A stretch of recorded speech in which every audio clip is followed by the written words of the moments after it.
자, 안녕하세요. 자, 오늘 세법학 문제 한번 풀어보도록 하겠습니다. 여러분들 정답이라는 게 딱히 있는 건 아니고 제가 이제 생각하는 바를 이제 답으로 썼으니까 같이 한번 고민해 보시면 될 것 같습니다. 자, 문제 1번부터 한번 가보겠습니다. 자, 1번을 보시면 이제 국세법원 문제인데 대표이사 갑은 이제 우리 그 삼성동에 가면 요 회사가 있는데 이제 갑이 있었고 정 회장님이 정땡땡 회장님이 있고 이제 A 회사에 자기 회사에 재정팀장으로 근무하던 을이 있었죠. 을에게 B 주식회사 주식을 매도하라고 지시를 한 거예요. 그러면 이제 법률상으로 이 사람이 본인이 되는 거고 이 사람이 대리인이 되는 거야. 수업 시간에 이 판례는 이제 많이 했었던 거고 매도할 수 있는 주식의 대략적인 수량만 정해 준 채 매도 가격, 상대방, 매도 시점에 관한 일체 권한을 위임했습니다. 그래서 일체 권한을 위임했다는 걸 보고 이제 대리했다는 걸 알 수 있죠. 이에 따라 2011년 11월경 B 주식회사 주식 50만 주를 C 주식회사 대금 100억 원에 매도하는 계약을 했어요. 누구한테 매도하는 거예요? C죠, C. C가 매수인이 되는 거죠. 갑이 매도인이 되는 거죠. 대리니까 법률 효과가 갑에게 귀속을 하는 거예요. 그런데 을은 좀 욕심이 났는지 중간에 슈킹을 한 거죠. 그렇죠? 그래서 C 주식회사 과장 병에게 중간 거래인을 내세워 줄 것을 부탁한 다음에 위 주식 50만 주를 병이 내세운 D에게 이제 우회한 거죠. D에게 80억 원에 매도했다가 D가 다시 C에게 매도하는 것처럼 2단계 계약서를 작성했어요. 계약서 작성을 한 거죠. 자, 이런 행위를 우리가 이제 조세법에서는 가장행위라고 얘기하는 거예요. 가장행위. 뭐 실질 과세를 떠나서 가장행위. D에게 판정은 없다라는 거예요. D에게. C에게 직접 매도한 것으로 볼 수밖에 없다. 이러한 2단계 계약서를 작성하는 행위는 사기, 그 밖에 부정한 행위로 판명될 수 있느냐? 이게 요거의 또 쟁점이고요. 자, 특별한 재산이 없고 신용불량자인 을은 이제 실제 사건은 이게 미국으로 도미했었는데 11년 12월 15일 C 회사로부터 대금 100억 원을 받은 후 80억과의 차이 20억을 자신이 취하여 횡령을 했다는 얘기죠. 개인 빚감인데 모두 소진하였는 바. 그 무렵 다른 채권자들과의 민사 재판 결과 을은 특별한 지불 능력이 없는 것으로 나타낸다. 그러니까 이 이후에 을은 재산이 없다라는 게 판결 등으로 확인이 되는 상태인 거죠. 그런 다음에 관할사무소장 갑이 이 주식을 C회사에게 대금 100억 원에 매도하였음에도 이제 관할사무소가 이걸 파악한 거죠. 실제 계약 내용과 달리 D 주식회사에 80억을 양도한 것처럼 양도소득세, 증권거래세를 신고했다. 우리가 이제 주식을 양도하면 양도소득세만 이제 우리 보통 시험 범위를 배우는데 증권거래세도 내도록 돼 있어요. 손해를 보던 이득을 보던 거래금액의 일정 비율을 증권거래세로 내요. 신고 내용에 탈루가 있다고 보아서 원래 국세부가의 제척기간은 5년인데 5년이 지난 시점에 18년 5월에 그 차익 20억에 대해서 양도소득세하고 증권거래세를 증액 경정처분을 하였습니다. 다 거주자고 내국법인이래요. 가산세는 논외로 해라 이렇게 되어 있습니다. 자, 그러면 물음 첫 번째는 국세부가의 제척기간과 관련된 쟁점이죠. 국세부가 제척기간이 도과된 후 이루어진 것이기 때문에 무효다. 그렇죠? 라고 주장하는 게 타당한지를 밝혀라. 그러면 제일 처음에 이제 문제가 12점이나 되니까 이 문제의 제척기간과 관련된 쟁점을 뽑으셔야 돼요. 두 가지가 있어요, 여기. 첫 번째는 이 대리인이 지금 이러한 계약 등에 했던 거잖아요. 대리인이. 이런 계약서들을 작성했는데 대리인의 어떤 사기 기타 부정한 행위를 본인에 대한 사기 기타 부정한 행위로 의지할 수 있느냐, 이게 가장 큰 쟁점 중에 하나예요. 두 번째, 이 허위계약서 작성이 특례제척기간 사기 그 밖에 부정한 행위냐. 논리적으로는 이 행위 자체가 사기 그 밖에 부정한 행위가 돼야 되고, 대리인의 행위가 이 본인 행위로 의제될 수 있느냐, 요거죠. 민사상의 대리인의 행위는 본인에게 귀속되지만 이 부정행위도 귀속될 것이냐, 요거는죠. 자, 쟁점 첫 번째, 그래서 사기 그 밖에 부정한 행위에 해당하여 특례 제척기간이 과연 적용될 거냐. 두 번째, 그 사기 그 밖에 부정한 행위에 대리인의 부정행위가 포함될 것이냐 라는 거죠. 그래서 국세 부과 제척기간은 원칙적으로 5년이지만 납세자가 사기 그 밖에 부정한 행위로 국세를 포탈하거나 환급 공제받는 경우에는 국세를 부과할 수 있는 날부터 10년으로 부과 제척기간을 연장을 합니다. 여기에 무슨 7년도 있고 뭐 각종의 제척기간이 있는데 뭐 세상 제척기간을 다 갖다 쓸 필요는 없어요. 그냥 요 정도만 쓰셔도 충분한 거예요. 논점을 하는 게 법리지, 기본적으로.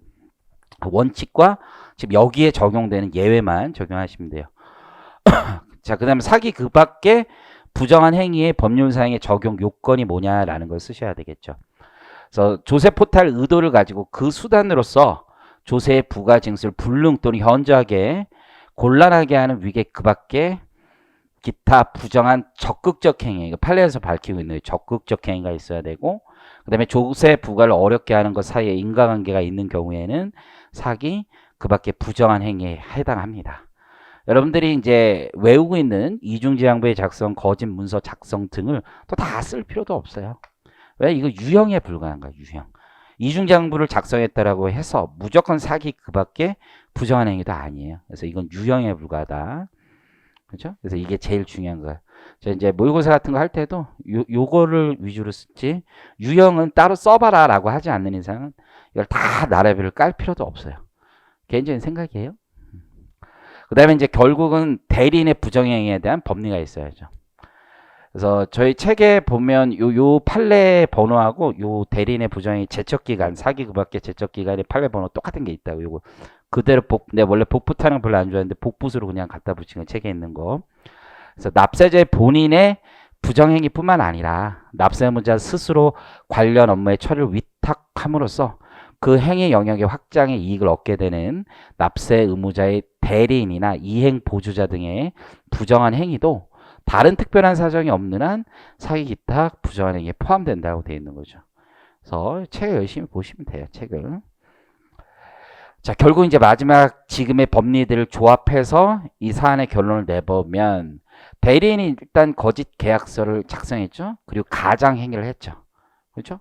그런 조세 포탈이 된 거죠. 결국 처음에 80억으로 신고하게 됐으니까 결국 인과관계가 있죠. 그런 것들로 신고했으니까 과세관청이 이러한 행위를 통해서 100억이라는 걸 쉽게 판단할 수가 없잖아요. 쉽게 100억이 양도했다는 걸 발견할 수가 없으니까 적극적 은행 행위가 되는 거예요. 사기 그 밖에 부정한 행위에 일단 해당돼요. 그 다음에 의뢰 행위가 이 갑의 행위로 볼 수 있느냐, 사기 그 밖에 부정한 행위. 그래서 아까 법리에서 살펴본 것처럼 또한 대리인의 부정행위는 갑의 부정행위에 포함됩니다. 따라서 증권거래세 포탈 행위는 사기 그 밖에 부정한 행위로 10년의 부가제척기간이 적용되므로 과세처분이 무효라는 갑의 주장은 타당하지 않습니다. 그래서 물음에 맞춰서 답을 하셔야 돼요. 갑의 주장이 타당하냐? 그럼 타당하지 않다, 이렇게 결론을 내리시면 될 것 같습니다. 자, 물음 2는 갑의 입장에서는 좀 억울하단 말이에요. 아니, 을이 20억을 가지고 날랐는데 나는 실제로 귀속된 게 80억인데 왜 나에게 부과하느냐라는 거죠. 이건 이제 법리를 잘 따지고 들어가야 되는데, 그러면 우선은 맨 처음에 100억을 을이 받았을 때 누가 받은 거냐면 갑이 받은 거예요. 그래서 갑이 받은 걸로 우선 확정은 돼. 하지만 이 민사 판결 등의 결과로 실제 갑이 받을 수 있는 게 없죠. 그러면 이 민사 판결 등의 결과, 얘가 을이 가져가서 내가 받을 수 없음이 명백해졌다라면 후발적 사유가 되는 거죠. 그래서 여기서 이제 꼭 적어야 되는 건 후발적 사유, 권리의 확정, 그리고 실질 과세 원칙상 누구에게 귀속됐느냐라는 걸 잘 적으시면 돼요. 자, 가보시면 그래서 첫 번째 쟁점은 대리인의 횡령으로 양도대금을 회수하지 못한 경우에도 본인이 양도소득세 납세 의무가 있는지 여부입니다. 물음 자체는 갑은 나는 못 받았다라는 거죠. 그래서 이 주장이 타당한지 여부, 과세 100억으로 하는 게 부당하다라고 주장을 하는 거잖아요. 자, 그러면 첫 번째 갑이 받은 거 맞느냐라는 거예요. 세법상으로. 그래서 가장행위와 법률행위의 기속이 있죠. 그래서 양도인과 최종 양수인 사이에 D 주식회사를 끼워 넣는 중간거래가 개입됐지만 이는 가장행위요. 그러면 세법에서 없는 거로 보는 거예요. 이거는 가장행위에 불과하다. 따라서 갑은 직접 C에게 주식을 양도한 것으로 볼 수 있다. 그래서 권리가 이때 확정되는 것은 대리하여 양도계약 체결하고 잔금 수령할 때 을에게 잔금이 들어가 있을 때 그건 갑에게 준 거나 마찬가지가 돼요. 일단 확정은 되는 거예요. 확정은. 그런데 후발적 사유가 있다는 거죠. 그래서 이 논점 간의 연관관계를 잘 쓰시는 게 가장 중요해요. 그래서 권리가 확정된 이후라도 나중에 소득이 실현되지 않은 것으로 판명된 때는 과세 근거가 사라지게 되는 거죠. 후발적 사유가 있으니까. 사안에서 을이 양도대금을 횡령할 때 갑은 을에 대한 손해배상 채권이 일단 있어요. 그래서 현금 80억 받은 거하고 20억의 손해배상 채권이 있어. 그러니까 확정은 된 거예요. 확정은. 그러나 을에 대한 민사판결 등으로 볼 때 과세관청의 양도소득세 부과처분 시점에서는 2018년에 와서는 을이 취한 양도차익 20억은 회수 불가능이 명백하게 된 거죠. 이게 대손 처리가 할 수가 없어요. 양도 쪽은 대손 규정이 없으니까 그러니까 소급적으로 양도가액 자체를 취소할 수밖에 없단 말이에요. 사안을 적용해보면 비록 법률행위의 주체는 갑이고 양도 대금은 당초 100억으로 일단 확정됐어요. 확정. 그러나 증액 경정 처분 당시로 보면 이미 을의 횡령으로 양도 대금을 더 이상 회수할 수 없음이 명백하게 되었죠. 결국 후발적 사유가 있으니까 과세 소득이 실현되지 않은 것이죠. 그럼 부과 시점에서 증액 경정 처분 시점에서는 과세 근거가 없는데 과세하게 된 거잖아요. 그래서 갑의 주장은 타당하게 됩니다. 그래서 이렇게 푸셔야 돼요. 자, 문제 2번을 가보겠습니다. 여러분들 이제 판례를 많이 본 건데 이제 사례금이죠. 사례금. 이제 저희 수업 시간에도 사례 1은 많이 했었던 거고 사례 2가 저하고 이제 장애 동차했던 친구들은 기억을 할 건데 올해는 제가 이렇게 크게 다루진 않았는데 작년까지만 해도 이게 자세히 다뤘었는데 저를 이렇게 두 개가 연결돼서 나올 줄까지는 그렇게까지 생각 안 했는데 어쨌든 이제 본질을 잘 보시면 될 것 같아요.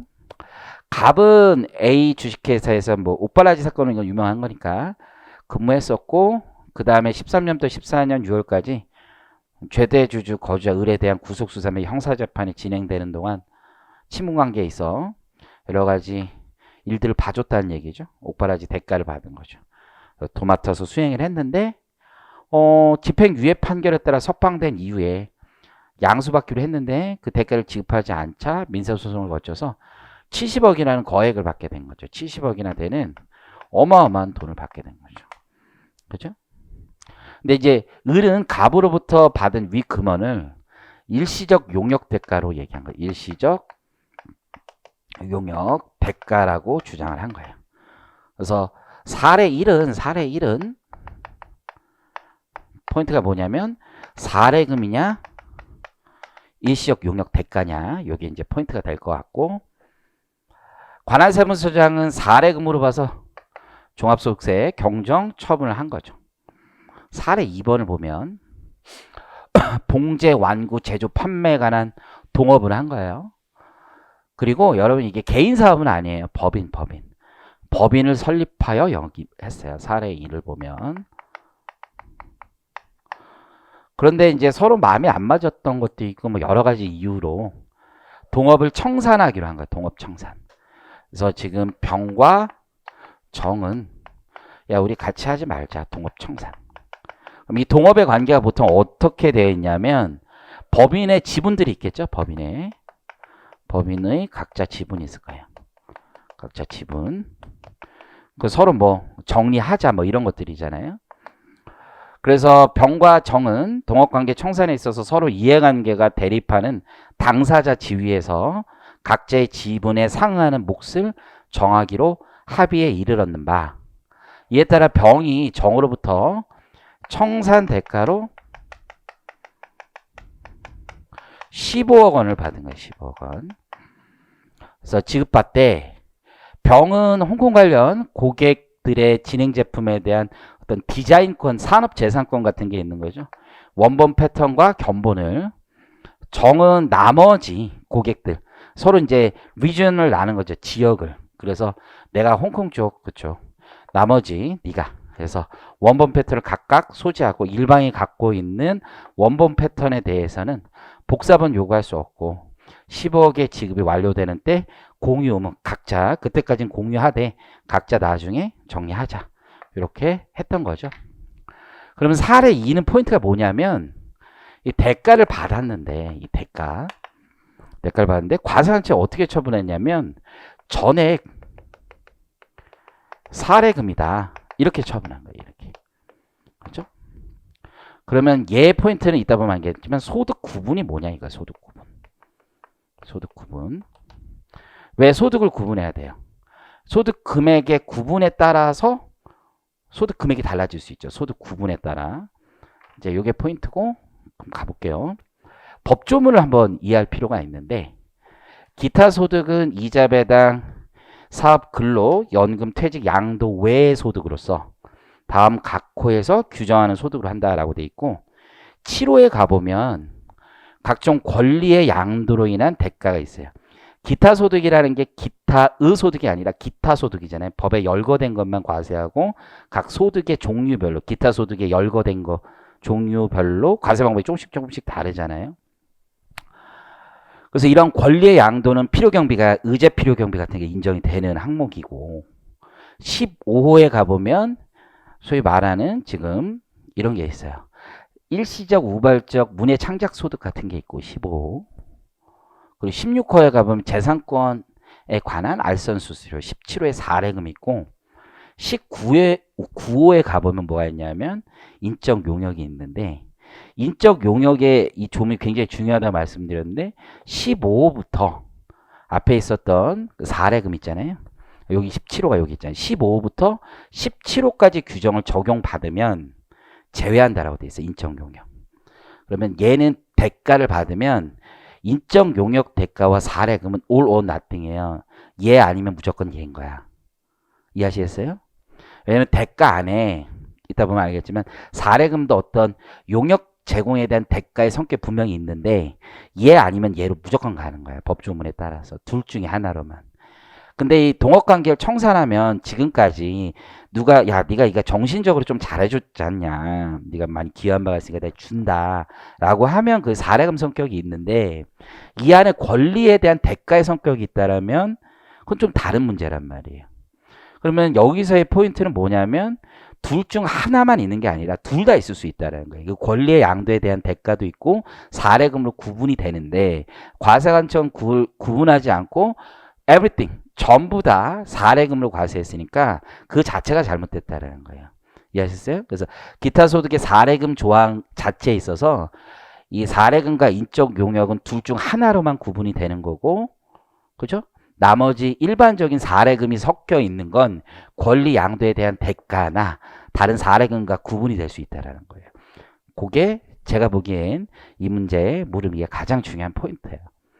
자, 그럼 가보면 그래서 요거는 다 안 치는 거고 이 사람의 주장은 이거죠. 옥바라지 사건에서 기타 고용관계 없이 유사한 성질의 대가를 받은 거다. 자, 물음 첫 번째를 보면 사례금의 의미와 이에 해당하는지 여부의 판단 방법, 소득금액 계산 및 그 과세 방법에 대해서 설명하시오라고 되어 있어요. 이게 사례금이 법조문에 아까 10출에 보면 사례금만 돼 있지 사례금 그 자체에 정의가 없어요. 정의가. 그죠? 법에 정의가 없기 때문에 발생하는 문제가 어마어마한 거예요. 왜냐하면 소득세법이 열거주의 과세 대상인데 사례금이나 이런 불분명한 조항을 둬서 열거주의를 넘어서는 과세가 있을 수 있단 말이에요. 그게 아주 법학자들이나 이런 사람들이 컨설하는 거고 실제 보면. 그래서 그 의미를 지금 대법원 판례에서 밝히고 있는 거고 그 내용을 여러분이 수험장에 갈 때는 암기를 하고 가셔야 되는 거예요. 이에 해당하는지 여부에 대한 판단 방법이 여기 제시되어 있잖아요. 인적 용역 등과의 판단 방법을 구분하는 게 가장 중요한 거고요. 그 다음에 계산 방법비, 그 과세 방법. 이 소득금액의 계산은 기타소득 조항이니까 기타소득은 일반적으로 필요경비를 인정하고 있는 거잖아요. 그걸 대원칙으로 쓰고 탑다운으로. 그 다음에 의제필요경비가 인정되는 것들인지 아닌지에 따라 좀 달라지는 거고. 과세 방법이라는 건 소득세는 원천징수하고 나중에 종합소득에 합산해서 신고하는지 그 여부를 밝히시면 돼요. 사례금의 의미는 사무처리 또는 영무의 제공 등과 관련하여 사례의 뜻으로 지급되는 그 품을 말한다. 대법원 판례에서 계속 밝히고 있는 거죠. 남의 일을 처리해 주거나, 그죠? 영무를 제공해 주거나, 그 밖의 이유로, 그죠? 뭔가를 받는 거예요. 그러니까 이게 되게 애매한 표현이란 말이에요. 대법원에서도 밝히고 있는 것조차도. 그러니까 어떤 돈을 받을 때 사례금의 성격이 다 섞여 있단 말이에요. 어느 정도. 그러면 사례금에 해당하는지 판단의 방법은 어떻게 할 것이냐라는 거죠. 금품 수수의 동기, 목적, 상대방과의 관계, 금액 등을 종합적으로 고려한다는 거예요. 이 판례에서 종합적 이러면 굉장히 중요한 말이죠. 하나만 가지고 판단할 수는 없다 이거예요. 그래서 왜 받았는지, 그렇죠? 그 이유가 뭔지, 상대방이 왜 줬는지, 상대방과의 관계, 친밀도 등으로 줄 수도 있어, 그렇죠? 그래서 일반적으로 사례금과 구분이 쟁점이 많이 되는 것은 인적 용역이며, 통상 용역에 대한 대가의 성격을 벗어난 경우에는 일한 대가로 준 게 아니지 않느냐. 대가라는 게 반대급부잖아요. 반대급부로 지급한 게 아니다. 사례금이라고 보는 거죠. 자, 소득금액의 계산 및 과세 방법을 보면 기타 소득금액은 해당 과세기간의 총수익금액에서 필요경비를 공제하여 산정하고 그 필요경비는 특별한 규정이 없으면 해당 과세기간 수익금액에 대응하는 비용으로서 일반적으로 용인되는 통상적인 것의 합계액으로 계산한다라고 되어 있죠. 이게 이제 우리 법인세하고 좀 다른 거예요. 법인세하고 달리 소득세법은 수익비용 대응을 법조문에 이렇게 딱 두고 있어요. 실제로. 어쨌든 다만 인적 용역 등 일정한 기타 소득은 총수익 금액의 일정 비율을 곱한 금액, 그죠? 과 실제 경비 중 큰 금액으로 하고 있죠. 사례금은 이에 해당하지 않으므로 실제 필요 경비만을 공제하고 있어요. 과세 방법은 둘로 나누시면 돼요. 원천징수. 그래서 기타 소득인 사례금을 지급하는 자는 기타 소득은 기타 소득에 대해서 지급하는 게 아니에요. 원천징수를. 소득 금액에 대해서 원천징수 세율 20%를 원천징수하여 납부합니다. 종합소득 신고는 원칙이 종합소득이죠. 그래서 종합소득이 합산하여 신고하되 사례금과 다른 기타 소득 금액의 연간 합계액이 300만 원 이하이면서 원천 징수된 것이라면, 그죠? 뭐 뇌물 등은 여기서 포섭되는 거죠. 원천 징수된 것이라면, 왜냐면 뇌물은 원천 징수가 안 됐으니까 선택적 불가사 안 되는 거죠. 종합소득이 합산하여 신고하지 않을 수 있다. 이게 단순하게 쓰시면 돼요. 자, 물음 2를 보면 각각의 판단 근거, 부가처분이 적법한지에 대해 설명하시오라고 되어 있어요. 사례 1과 2로 이렇게 나눠서 보면 첫 번째 사례 1은 쟁점이 갑이 얻은 소득이 인적 용역에 대한 대가인지 사례금인지 여부가 크게 쟁점이 되는 거예요. 인적 용역과 사례금의 구분 기준은 잘 알고 있는 것처럼 용역 제공과 관련하여 얻은 소득이라도 용역에 대한 대가의 성격을 벗어났다. 일해준 거, 즉 용역에 대한 대가라는 말이 중에 대가라는 말이 반대급부라는 말이잖아요. 부가가치세법이든 어디든 세법에서 대가라는 말은 반대급부예요. 반대급부. 그 반대급부의 성격을 벗어난 경우에는 인적 용역의 대가가 아닌 사례금으로 봐야 된다. 갑이 얻은 금원은 용역 보수 대가의 성격뿐만 아니라 사례금의 성격도 함께 가지고 있는데 이걸 나눌 수는 없다. 그러니까 인적 용역과 사례금은 절대로 나눌 수가 없어요. all or nothing의 법조문 자체가. 그래서 갑이 제공한 용역의 객관적 가치에 비해서, 그렇죠? 70억이라는 돈이 굉장히 큰 돈이잖아요. 거액인 점에 비추어서 볼 때 갑이 수령한 금원은 전체적으로 용역에 대한 범주, 대가의 범주를 벗어난 것으로 볼 수 있으므로 기타 소득 중 용역의 인적 용역의 대가를 볼 수 없고 사례금으로 봐야 되는 거죠. 그래서 종합소득세 부가처분 전액을 사례금으로 해서 부가처분한 것은 적법한 거죠. 그에 비해서 사례 2는요. 쟁점이 청산 대가로 받은 것이 어떻게 소득 구분이 돼야 되느냐니까 이 적법한지만 물어봤어요. 이게 보면 대법원 판례를 가보면 이거를 나눠 여러분들. 이거에 민감하게 구분할 필요 없어요. 이게 뭐냐면 대법원 판례 가보면 이걸 세 가지로 나눠요. 디자인권에 대한 대가도 있을 것이고, 배당금에 대한 대가도 있을 것이고, 그리고 사례금에 대한 대가도 있을 것인데, 이 중에서 사례금으로 전액 과세 처분하는 건 적법하지 않다 이거야. 그리고 이게 심판원부터 판례를 쭉 끌고 오면은 어떤 얘기가 있냐면, 배당은 이 문제에서 아무 의미가 없어. 왜냐면 배당금은 과세 처분이 적법하다고 얘기했었어요. 15억 안에 배당이 있지도 않아. 그리고 배당이 과세되는 이유는 얘들이 나누기로 하면서 돈을 뺐는데 그 안에 이익잉여금이 있었기 때문이에요. 이익잉여금이. 그러니까 이거는 의미가 없어. 그리고 배당으로 과세하려면 그 주식을 처에게 남겨요. 저쪽 상대방 처에게 넘겨, 사실관계를 보면. 그래서 배당 과세 근거는 주식을 넘겼고 이익잉여금이 있었기 때문에 배당이기 때문에 안 쓰셔도 아무 상관없어. 판례를 외운 사람이면 배당이라고 뭐 쓰겠지만, 그래서 이 권리, 그렇죠? 지분에 대한 대가와 사례금으로 구분될 텐데 전액 사례금으로만 과세한 게 문제다. 이것만 적으시면 돼요. 얘는 권리에 대한 대가이기 때문에 필요 경비가 인정이 돼요. 그렇죠? 얘는 경비가 없는 거예요. 근데 전액 다 경비 없는 사례금으로 하면 전액 다 과세가 되기 때문에 과세 처분이 위법하다. 즉 대법원은 원심 판례에 대해서 위법인지 적법인지만 보는 거예요. 그러니까 뭐 이런 말 안 쓰셔도 아무 상관없어. 자, 그 다음에 가볼게요. 이게 적법한지를 물어본 거예요. 적법한지를 여러분들. 근데 이제 시험장에서 이건 무슨 소득이다. 이건 의미가 없는 거예요. 적법하다, 적법하지 않다의 근거를 잘 밝히라는 거예요.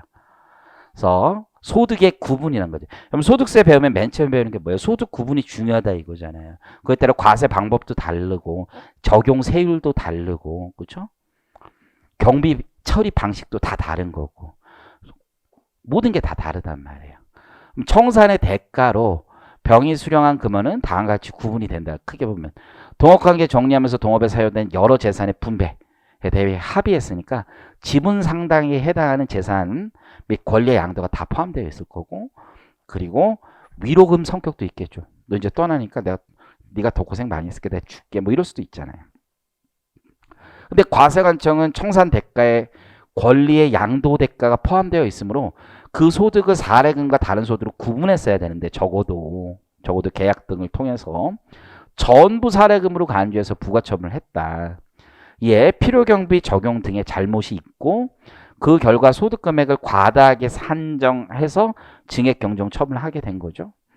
결국 부과처분은 위법할 수밖에 없는 거죠. 이해하시겠죠?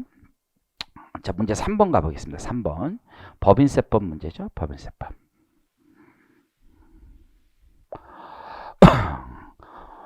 요 문제는 사례를 우리가 이제 모의고사 같은 데서 똑같은 사례를 했었죠. 그래서 해보면 이게 논리적으로 잘 끌고 가는 게 제일 중요해요. 여러분들. 내국법인 A 주식회사는 건강보조식품을 방문 판매원들을 통하여 판매하는 회사이다. 방문 판매원은 A법인과 상품 판매 계약을 체결하고 판매 수수료를 수령하였으며 판매 수수료를 지급하면서 사업소득으로 원천 징수하고 있었다. 여러분 왜 원천 징수에 대한 질문을 준 거냐면 이거에 대해서 오해하는 친구들이 많은데 수수료라는 거 재고가 아니라는 거야. 만약에 얘가 수수료가 아니라 사입, 이거는 위탁 판매라는 거죠. 위탁. 사입이었다면 얘가 매입이 있는 거예요. 그러니까 원천 징수했다라는 건 그냥 수수료 처리하는 것이다라는 걸 보여주고 있음에 불과하지 이게 귀속 시기를 판단하는 거나 뭐 어떤 다른 것에 영향이 있지는 않아요. 그리고 계약금을 수령한 시점에 계약이 이루어진 시점이 있을 거 아니에요? 그때 선수금을 받은 건데 선수금. 그렇죠? 일부는 미수한 상태고 아직 근데 미수라고 얘기하기는 좀 어렵죠. 그냥 계약만 체결한 상태니까 선수금이 있어 선수금. 회계 처리하였다가 판매원들에게 상품을 인도할 때 매출 인식했어요. 그러면 언제 귀속 시기로 하냐는 오래된 논쟁이고 세법에서 아주 중요한 논쟁이에요. 그러면 첫 번째는 계약의 시점에 과세할 것이냐. 두 번째는 인도 등이 됐을 때 소위 말하는 발생주의에 가까운 개념으로 실현주의라고도 얘기하죠. 실현주의. 실현주의에 가까운 개념으로 과세할 것이냐. 마지막으로 현금 수령했을 때 과세할 것이냐라는 거죠. 제가 쓴 이제 세법 입문책에 보면 요 얘기가 되게 많이 있어요. 얘기가. 그럼 우리가 보통은 이때로 한단 말이에요. 이때로. 보통은. 그럼 왜 이때가 아니고 왜 이때가 아니냐 이걸 잘 아셔야죠. 소위 말하는 계약은 회계학에서도 거래로 보지 않죠. 세법에서는 계약이라는 게 권리의무 확정주의에 따라서 그 계약이 확정된 것을 볼 수 있느냐, 권리가 확정된 것을 볼 수 있냐를 판명하는 건데, 권리 확정.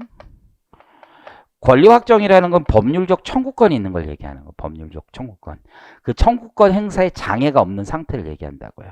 그래서 옛날에 기출문제 중에서 위약금 채권 문제가 있어요. 그때 똑같은 얘기예요. 법률상 채권에 장애가 없는 상태. 근데 내가 계약만 했다고 해서 법률상 채권에 장애가 없나요?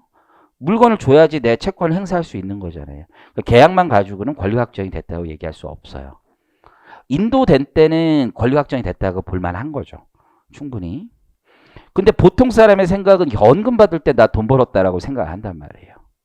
현금 받을 때. 이게 더 확실하잖아요. 근데 왜 이때는 아니냐 이거지. 왜? 만약에 현금 받은 때로 하면 획일적이지 않아요. 납세 의무자가 자의적으로 소득의 귀속 시기를 조작할 수 있죠. 물건을 팔았는데 야, 나 올해 소득이 너무 많아. 돈 내년에 줘. 자기 마음대로 조작할 수 있는 거예요. 그래서 우리는 어떻게 한다? 권리의무 확정된 때. 그리고 실제로 현금 받을 때를 실현된 거라고 보죠. 이때 현금 받은 건 계약에 따른 인도가 다 이루어지는 후에 현금이에요. 그럼 이 문제에서 선수금이 깔린 이유는 선수금 현금 받은 거 확정된 것으로 볼 수 있냐 검토해달라는 얘기고, 문에 보면 왜 계약 시점이 아니냐 이걸 물어본 거예요. 이걸 이따 보면 더 확실해져요.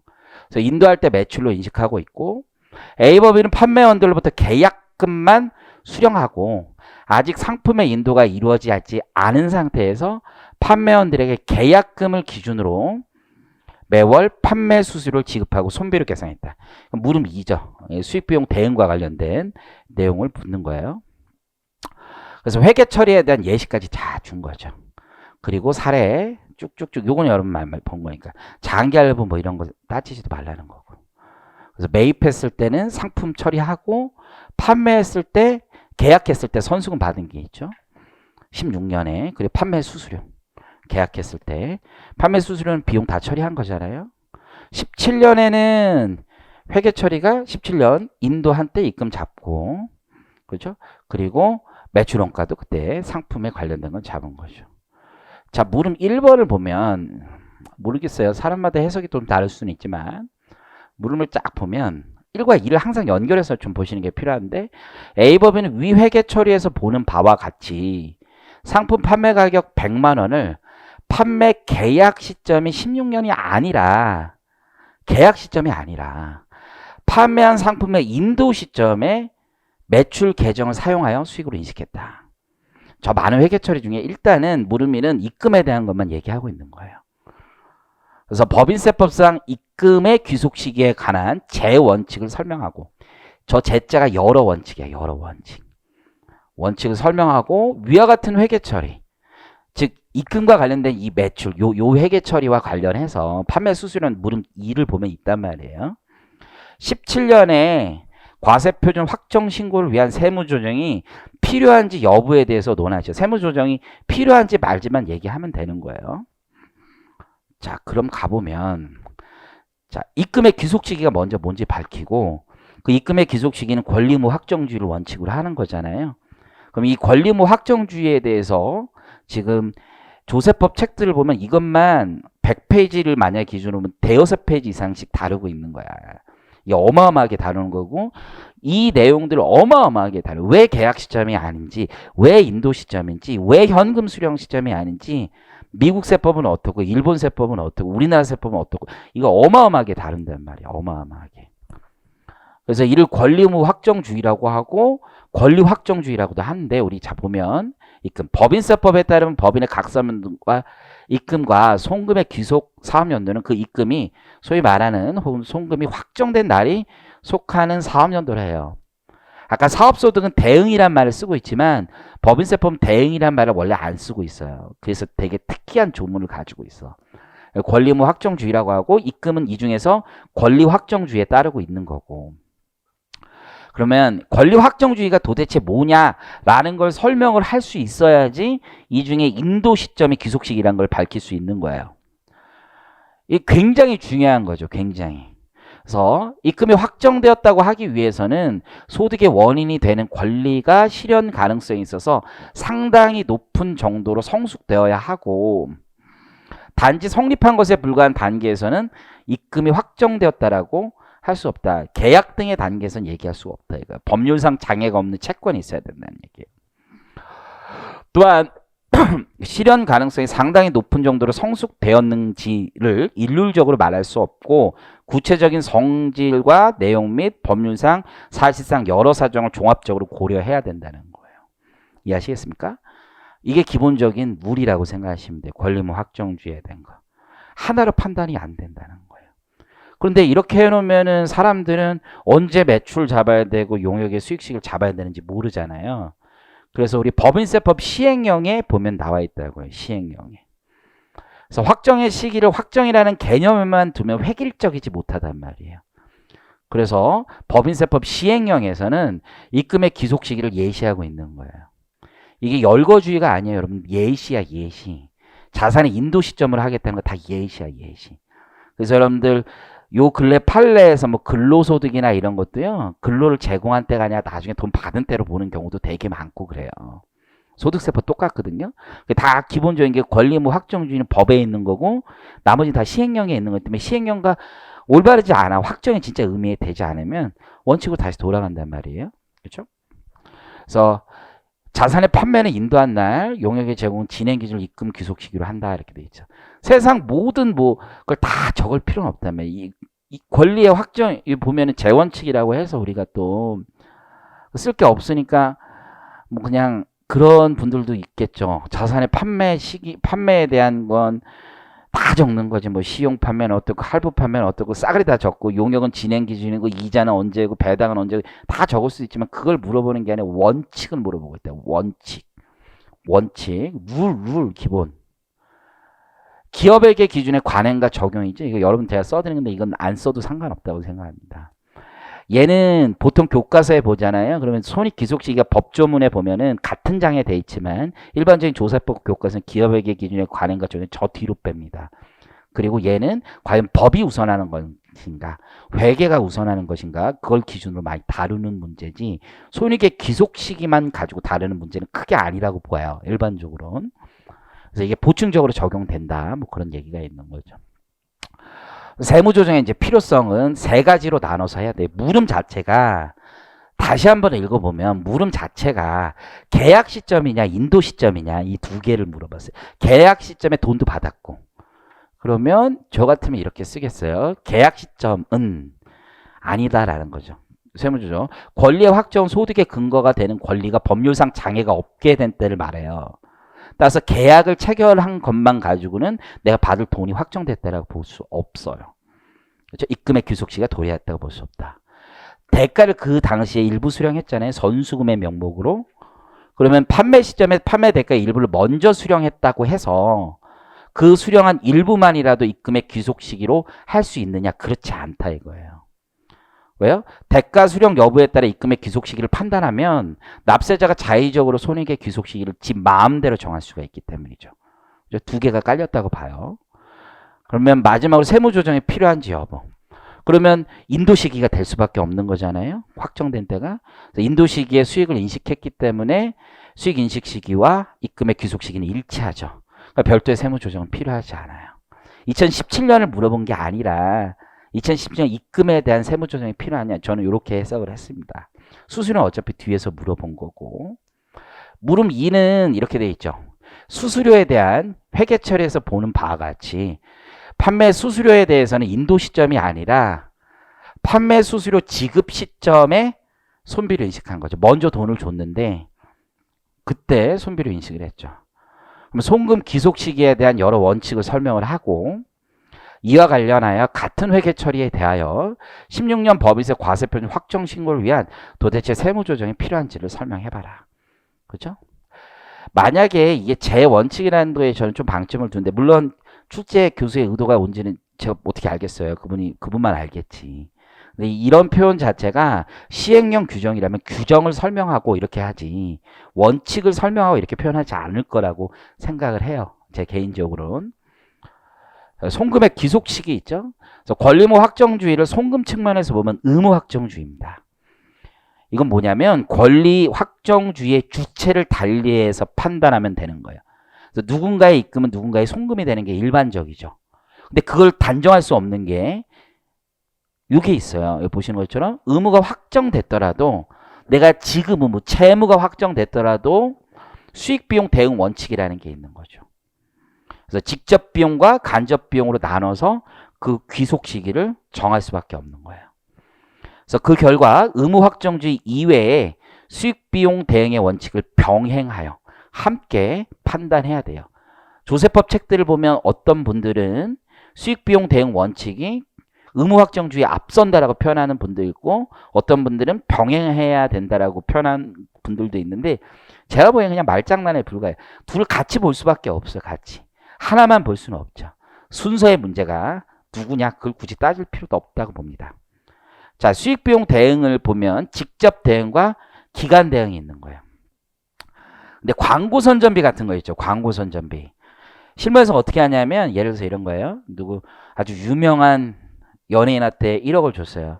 광고 계약 기간이 7월 1일부터 다음에 6월 말이에요. 그럼 세법도요. 광고비 그에 다 비용 처리 안 해요. 회계도 그렇게 안 하고 기간 기속 다 합니다. 6개월치 계약 기간에 따라서 나머지 6개월치 이렇게 나눠요. 실제. 직접 대응은 뭐냐? 의무가 확정되었더라도 관련 수익을 인식하는 때 비용을 인식하는 걸 직접 대응이라고 얘기를 해요.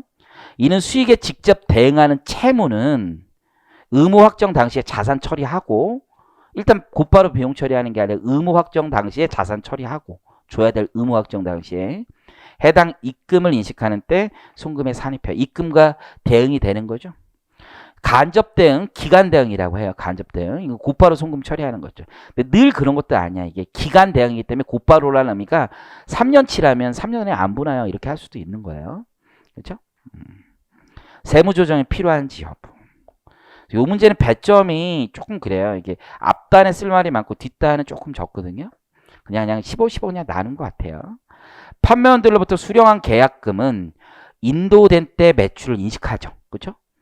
그러면서도 판매 수수료는 인도된 때가 아니라 계약금을 수령할 때 먼저 비용으로 계상함으로써 수익과 비용이 대응되지 않았죠. 이거 좀 매끄럽게 쓰는 게 능력인 것 같고 따라서 지급한 수수료는 성급 비용에 불과한 거예요. 세법에서도. 2016년 16 사업년대 비용으로 계산한 판매 수수료는 송금 불산입하고 17년에 가서야 손금으로 산입해야 된다. 이게 세무조정이 필요하다는 얘기죠. 결국. 이해하시겠죠? 그래서 이렇게 문제 3번까지 했고요. 자, 이제 문제 4번 가볼게요. 4번. 피상속인 값이 있었는데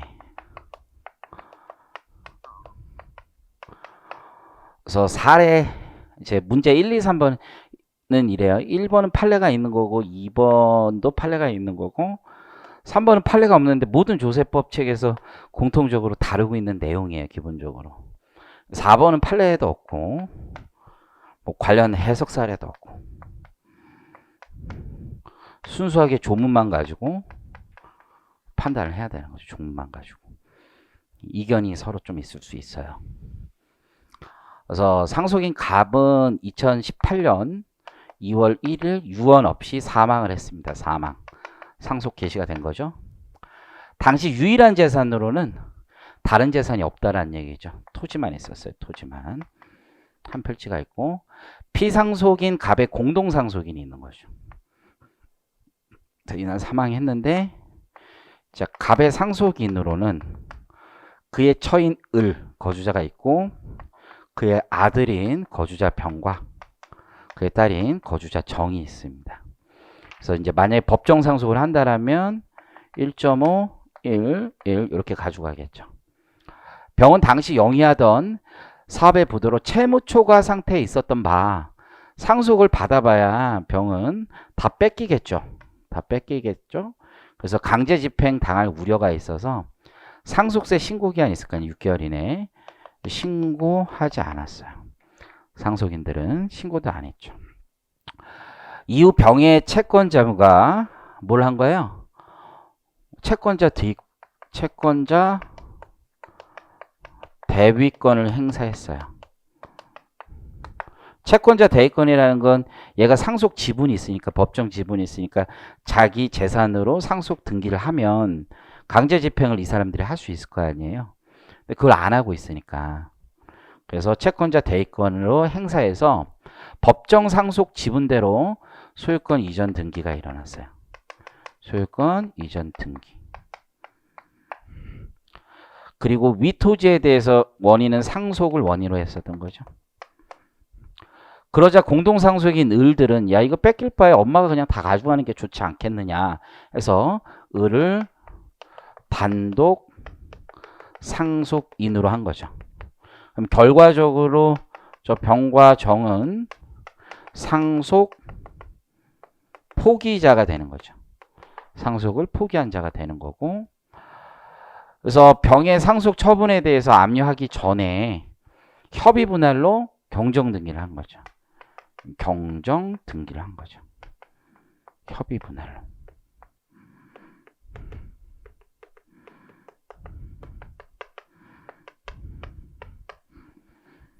그래서 보면 채권자 대위권에 대해서 이제 조문이 나와 있죠. 그래서 채권자는 자기 채권을 보존하기 위해서 채무자의 권리, 채무자 병이잖아요. 권리를 행사할 수 있죠. 채권자 대위권에 대한 등기 신청권이 나와 있는 거고, 이제 조문하고 이제 좀 같이 한번 쭉 볼 필요가 있겠죠. 물음을 먼저 본 다음에 조문을 볼게요. 이제 물음을 보면은 과세관청은 위와 같은 사실을 확인하고 어디까지 간 다음에 여기까지 다 한 다음에 상속세 산출세액으로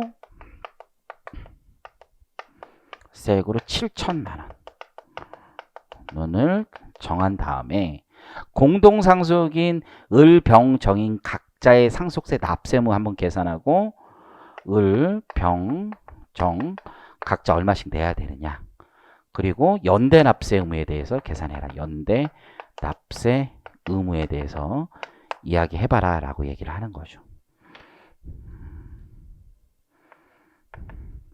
그러면 지금 문제를 어떻게 보냐에 따라 좀 다를 수도 있지만 개인적으로 이미 여기까지 다 왔고 확인이 된 거야. 이 문제 단서에서는. 그렇기 때문에 상속세 납세 의무라는 건 갑을, 병, 정. 단순하게 생각하면 법정 상속 지분이 3, 2, 2니까 여기에 3천, 2천, 2천 내고 연대 납세 의무 각자 받은 재산을 한도로 하여 연대 납세 의무 지는데 받은 게 이만큼이니까 라고 볼 수 있는데, 이게 또 이렇게 생각하는 거죠. 단순하게 생각하는 게 아니라 얘가 단독 상속했잖아요. 단독. 협의가 됐으니까. 그럼 이 사람이 다 가지고 갔는데 얘들은 받은 게 없지 않느냐. 연대납세 의무라는 것도 한도가 있는 거고 그 한도는 받은 재산을 가액으로 하는데 이제 이런 문제들이 생기는 거죠. 출제자의 의도는 100% 모르겠지만 물음 2하고 또 연결이 된단 말이에요. 협의 분할로 인해서 상속으로 병정 그들의 법정 상속분을 을에게 과연 증여했다고 보고 증여세 부과할 수 있는지 여부에 대해서 논하시오라고 돼 있죠. 그럼 한번 보면 조문이 이렇게 돼 있어요. 3조 2의 상속세 납세 의무에 대해서 설명하고 있어요. 상속인. 자, 그러면 이 상속인의 상속 포기자도 들어오느냐? 법에 보면 상속인의 정의는 상속증여세법에서는 상속 포기자도 들어온다라고 돼 있긴 하죠. 그렇죠? 상속 재산, 왜 상속 포기자를 넣냐면 여기 때문에 있죠. 상속 재산에 가산하는 증여세 중, 증여 재산 중 상속인이나 수유자가 받은 증여 재산을 포함한다. 사전 증여 재산이 있으면 상속 포기자도 상속세 납세 의무가 있다는 걸 밝히기 위해서 정의 조문에서 들어간 거죠. 근데 지금 문제 자료만 받아서는 사전 증여 재산은 없는 걸로 보여요. 그렇죠? 그리고 각자가 받았거나 받을 재산을 기준으로 이 받을 재산의 상속 사전 증여 재산이 들어간단 말이에요. 대통령령으로 정하는 비율에 따라 계산한 금액을 상속세로 납부할 의무가 있다. 그럼 이게 지금 채권자 대위권 행사로 이미 등기가 됐지만 이 상태에서 이 상속인들이 협의 분할했잖아요. 민법에 보면 협의 분할에 소급표가 있단 말이야. 이게 다 지워진단 말이에요. 기본적으로. 그죠? 없으니까 이건 의미가 없는 거죠. 소급하니까. 그래서 그 다음 조문을 보면 사망에 가보면 다시 연대납세 의무는 상속세는 상속인 또는 수유자가 각자가 받았거나 받을 재산을 한도로 연대납세 의무를 진다 이렇게 돼 있다고. 헌법재판소 판례 같은 걸 가보면 이거 위헌 소송을 많이 해요. 나는 받은 게 없는데 왜 연대납세 의무가 있느냐. 헌법재판소도 이걸 얘기하지. 사전 증여 재산이 있는 경우를 사전 증여 재산이 있는 경우에 한하여 연대납세 의무를 부과하는 것은 위헌이 아니다 이렇게 얘기를 한단 말이에요. 하나도 받은 게 없으면 연대납세 의무는 법률적으로 한도가 제로죠. 실질적으로 없는 거지. 연대납세 의무 자라고 하더라도 연대납세 의무는 실질적으로 없다 이렇게 얘기할 수 있는 거죠. 근데 이제 재밌는 게 4조로 가보면 이렇게 돼 있단 말이에요. 증여의 부과 대상으로 상속이 개시된 다음에 이렇게 상속 재산에 대해서 등기 등록 명의 개설을 했단 말이에요. 그래서 각 상속인의 상속분이 확정된 다음에 확정이 됐잖아요. 이렇게 상속분이. 그런 다음에 상속 재산에 대해서 공동상속인들이 협의 분할해서 그 결과 특정 상속인이 당초 지분이 1.5, 112였다가 얘들이 포기함에 따라서 을의 지분이 올라간 거잖아요. 100%로. 초과하여 취득하게 되는 재산은 감소한 부분이, 즉 병과 정이 줄어든 부분이 얘에게 증여한 것으로 보아 증여세를 부과한다라고 되어 있지만 단서 조항에 다만 67조 상속세 과세표준 신고기한 이내에 분할에 의하여, 그러니까 6개월 이내 분할에 의하면 지금 6개월은 넘었죠. 의하여 상속분을 초과한 경우와 엔드죠. 5어죠. 5어. 당초 상속재산 분할에 대하여 무효나 취소 등의 어떤 정당한 사유가 있다라면 증여세를 부과하지 않는다라고 얘기를 한 거죠. 그럼 결국 이 조문을 행사해보면 만약에 얘들이 상속을 받았다가 증여를 부과하지 않겠다라고 하면 법조문 해석이 어떻게 되면 상속을 받아서 일단 자기께 있는데 저기다 넘겼는데 증여가 없다라고 하는 결과와 지금 일치가 하지 않죠. 즉 받은 게 있는데 증여가 없다라고 하는 게 아니잖아요. 우리 법이. 처음부터 받은 게 없으니까 증여가 없다라고 하는 거지. 이 조문이. 그죠? 처음부터 받은 게 없으니까 확정된 바가 없으니까 없다라고 하는 거지. 받은 게 있는데 없는 걸로 취소시키겠다는 뜻은 아니란 말이에요. 이게. 이해하시겠어요? 그래서 이 조문을 어떻게 해석하냐에 좀 다를 수 있는 거죠.